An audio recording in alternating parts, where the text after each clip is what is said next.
talk about these issues, and you try to get out there and you kind of flush out the differences between the two bodies. And I think the PQ, or the previous question, has been only used maybe a dozen times in the history. And does this rise to something that is an internal thing? Is that something you want to do that?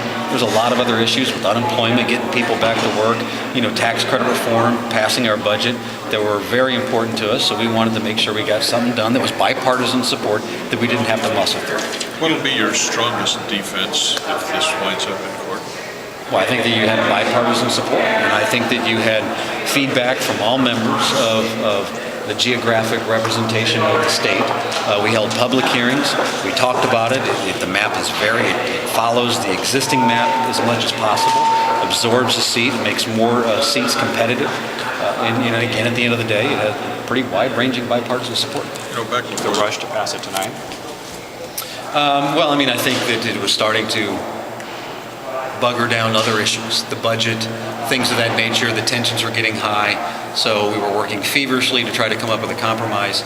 We were able to do that, and it's just kind of like you're able to move one big issue off your plate. Now you can focus on a lot of the others, and again, the sooner we were able to get that done, we're talking about major things like tax credit reform here and our budget and the fiscal soundness of the state. So again, you move one obstacle off the plate. That's one thing that people can't use, and it's just nice to put it behind us. Is one reason because you would still have a couple days left in the session if you wanted to attempt a veto override? That's open to interpretation. Some have made that argument. That is completely open to interpretation, but I have heard that argument made, but it didn't factor into my decision making. What's your interpretation?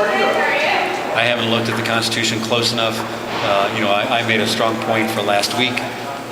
Whether or not you want to push it into this week, I'm not an attorney. I don't play one on TV, so this is whatever they want to decide and argue.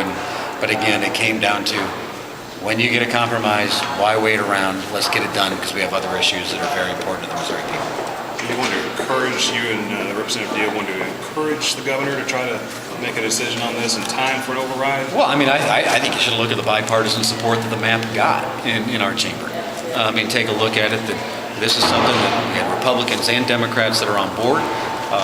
We don't like to see veto overrides. He was able to come to compromise on other important issues to the people of Missouri, and I would encourage him to take a long, hard look at this, gladly sit down with him and walk him through the process of how we came to this, and I would encourage him to sign it.